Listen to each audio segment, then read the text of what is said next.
let's talk about eye contact. Eye contact is something that from the beginning in stage combat you are sold as being a really good thing, a really important thing. For a lot of, I was going to say beginning stage combat performers, but really for a lot of stage combat performers all the way through their training, eye contact remains one of the key things that comes back again and again and again and again as a big note. Now, I think one of the reasons for this is what we tend to do is we go, eye contact, I need to look. And so we sort of stare. We force ourselves to stare at the other person. And then when we go back to concentrating on things, we sort of forget about it. And then we think, oh no, must be keeping eye contact. So we stare. So what you get is this, if we get anything at all, is you get this inconsistent stare, no stare, stare, no stare. And that in itself is not particularly useful. What I look for my students to do is to start using their eye contact. If we were having a conversation, kind of like I am sort of doing now with the camera, I would look at the person that I am talking to. Hopefully I'm looking more or less in the right place, so you get the idea.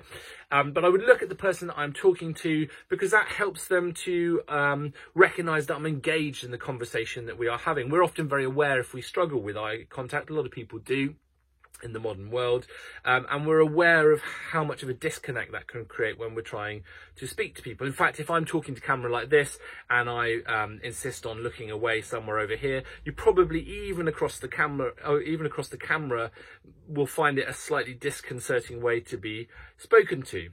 Put it in a fight context, it's exactly the same thing. If you're working on a stage fight where you're supposed to be working as a team with the person you are fighting, the eye contact that you connect with the other person is going to allow you to kind of continuously engage and communicate and stay live in the action with the person you are working with. What I ask people to look for in their eye contact is working on it until they get to a point where they notice if it is missing. If you're noticing it when it's not there, if you get to this point, it's more likely that you're going to notice it that if you're working with somebody and they're not looking at you. But if you get to the point where you notice actively when eye contact isn't there, it means it's much more likely that you're using it. Eye contact allows us to connect. It allows us to time things correctly. It allows us to stay engaged in terms of attention. Just that confidence of knowing your partner is looking at you and you are looking back at them is enough often to lift a fight to the next level when we're struggling with it a little bit.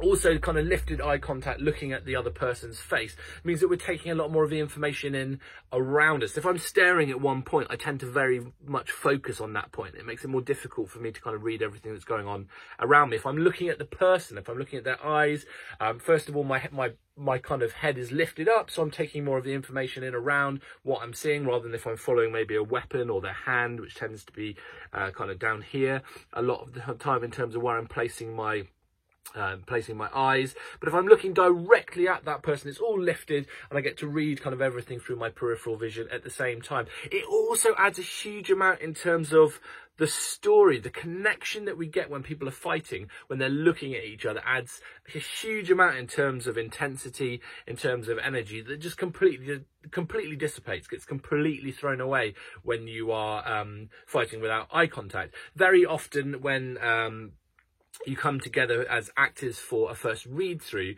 what people will be working to do, this is not necessarily in a fight context, but in terms of reading through a play for the first time together, is people will try and look at the line on the page, keep it in their head, and then they'll look up to the person that they are speaking to, because we know instinctively that creates a connection. It's how people are trained to immediately get more energy and more connection into their read through. It's the same thing in stage combat. I've said this kind of thing in a lot of the videos I've done in the past, and a lot of lessons I've done in the past, which is that stage combat is not a separate thing to acting. It's not a thing kind of where acting is over here and stage combat is over here. They are one in the same.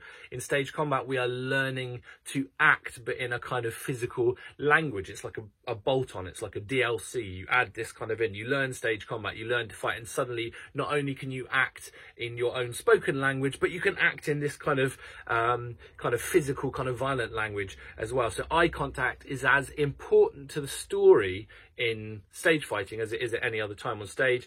Also important in terms of safety, because it allows us to connect, it allows us to time things. Important mechanically because of that timing as well. But what you need to do is search for a live, active eye contact like you have in a conversation. It's about understanding. It's about two-way communication, not kind of staring as if you're trying to make your partner's head explode with the Force. Don't do that. It is not the Jedi way.